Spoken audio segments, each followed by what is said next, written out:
السلام علیکم دوستو، ادب ڈائری میں خوش آمدید۔ آج ہم بات کریں گے مہاویر اور جین مت پر۔ وردمان مہاویر سن 599 قبل مسیح میں پیدا ہوا اور سن 527 قبل مسیح میں وفات پائی۔ جین مت کی روایت کے مطابق ہر دور میں ایسے بڑے اور عظیم انسان پیدا ہوتے رہے ہیں جنہوں نے اپنے زہد، تقوی و ریاضت کے ذریعے نجات بھی حاصل کی ہے اور اپنے پیروکاروں کی رشد و ہدایت بھی کی ہے۔ ان کو تیرتھنکر کہا جاتا ہے۔ ان کی روایت کے مطابق دنیا میں کل 24 تیرتھنکر پیدا ہوئے ہیں اور مہاویر 24واں و آخری تیرتھنکر تھا۔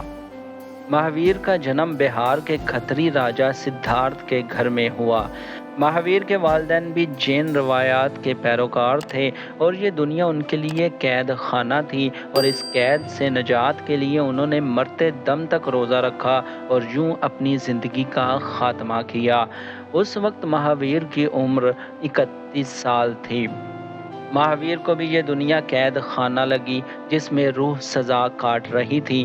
روح کی رہائی کے لیے اس نے بھی جنگل کا رخ کیا اور پہاڑوں بیابانوں میں 13 سال تک کسی سامان خورد و نوش و کپڑے لتے کے بغیر سخت تپسیائیں کرنے لگا۔ اس کے پاؤں ننگے، بال بڑے اور جسم ننگا تھا۔ آخر کار انہوں نے تن کو تپسیا دے کر جسمانی و دنیاوی لذتوں کو تیاگ کر اپنی روح کو نجات دلائی۔ کئی لوگ اس خاک نشین درویش و فقیر کے پیروکار بنے، جن کو مہاویر ایک گروہ کی طرح باقاعدہ درس دینے لگا اور روح کی نجات کے لیے ان کا رہبر و مرشد بن کر رہنے لگا۔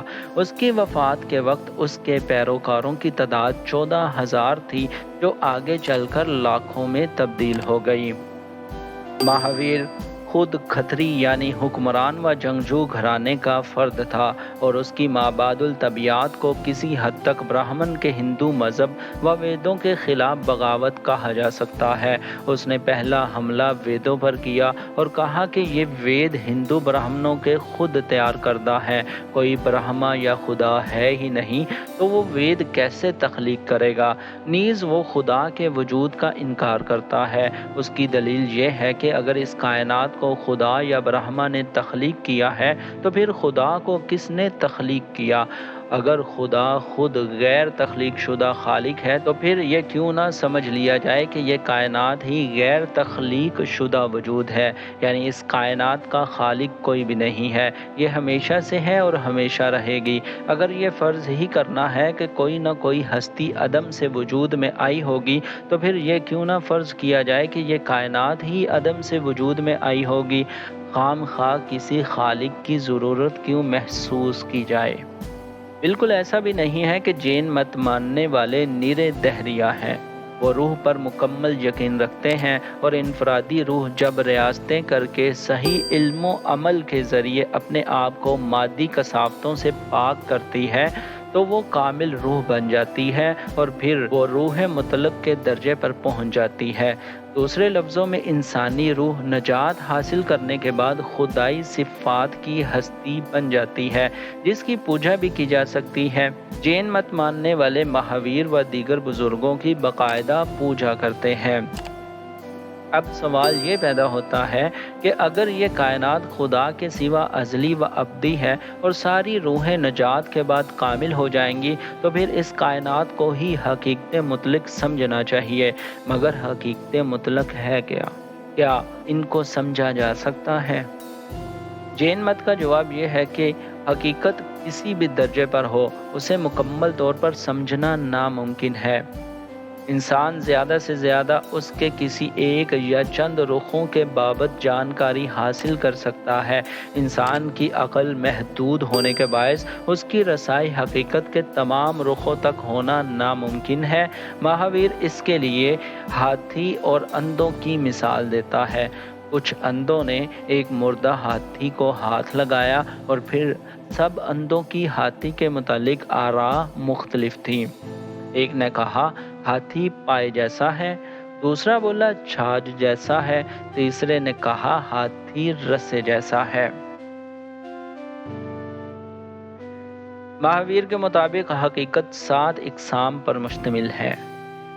نمبر 1، روح روح اس کائنات میں سب سے زیادہ علم و ادراک رکھنے والی ہستی ہے اور لامحدود قوتوں کی مالک ہے۔ اعمال کا نتیجہ روح کو ہی بھگتنا پڑتا ہے۔ غیر روح کی 5 قسمیں ہیں: حرکت، سکون، آسمان، مادہ اور وقت۔ روح کی طرح غیر روح بھی ازلی و ابدی حقائق ہیں۔ استروتو، اس کا مطلب یہ ہے کہ ہر روح جسم کی قید میں آ جاتی ہے، یعنی روح و غیر روح کا ملاپ ہوتا ہے۔ روح و غیر روح کے ملاپ کی وجہ سے کچھ توانائیاں پیدا ہوتی ہیں۔ روح و غیر روح کے ملاپ کو روکا جا سکتا ہے۔ پیدا شدہ توانائیاں ختم کی جا سکتی ہیں کیونکہ یہ دکھ اور تکلیف کا باعث ہیں۔ نجات یا چھٹکارا قابل حصول ہے۔ ہندو مذہب کی طرح یہاں بھی آواگون یا کرم اور جنم موت زندگی میں اولین و سب سے زیادہ اہم حیثیت نجات حاصل کرنا ہے، بلکہ سارے فلسفے کی بنیاد ہی ایک شے یعنی نجات یا چھٹکارے پر ہے۔ ایک جنم کے گناہوں کی سزا روح کو دوسرے جنم میں ملتی ہے، لہذا جنم کا دوسرا نام سزا ہے۔ اس جنم کو روکا جائے، ختم کیا جائے یا نجات حاصل کی جائے۔ انسانی زندگی کا سب سے بڑا مقصد جنم لینے مرنے کے چکر سے آزادی حاصل کرنا ہے۔ یہ نجات یا چھٹکارا کیسے حاصل کیا جائے؟ جین مت کے مطابق 3 رتنوں سے حاصل کیا جا سکتا ہے۔ وہ 3 رتن ہیں: ایمان، علم اور عمل۔ ان 7 حقیقتوں پر بلا شک و شبہ عقیدہ رکھنے کو ایمان کہا جاتا ہے۔ روح جسم کی قید میں لا علمی کی وجہ سے آتی ہے۔ روح اور کائنات کے متعلق علم حاصل کرنا انتہائی ضروری ہے۔ آخری رتن اہم ہے، یعنی عمل۔ نیک عمل اور یوگ یا تیاگ ہی دراصل نجات کا حتمی ذریعہ ہے۔ جب روح نجات حاصل کر لیتی ہے تو وہ کامل ہو جاتی ہے اور مکمل سکون کی حالت میں آ جاتی ہے۔ وہ نہ تو کبھی جنم موت کے چکر میں پڑتی ہے اور نہ ہی کوئی دکھ جھیلتی ہے۔ وہ مکمل خوشی، اطمینان، سرور اور شادمانی کی انتہا پر پہنچ جاتی ہے اور ہر قسم کی خواہشات و جذبات سے بالاتر ہو جاتی ہے۔ جین اخلاقیات کی بنیاد بھی ان کی مابعد الطبیعات پر مشتمل ہے۔ نجات کے لیے جس عمل و نیکی کی ضرورت ہے وہی ان کا نظام اخلاق بھی ہے۔ یہ عمل 5 عظیم نیکیوں پر مشتمل ہے۔ اہنسا یا عدم تشدد، یہ سب سے اعلیٰ نیکی ہے۔ جاندار خواہ کسی بھی درجے کا ہو، اس کا احترام و حفاظت فرض ہے۔ جین مت کے ماننے والے کسی بھی جاندار کو کوئی نقصان نہیں پہنچاتے ہیں۔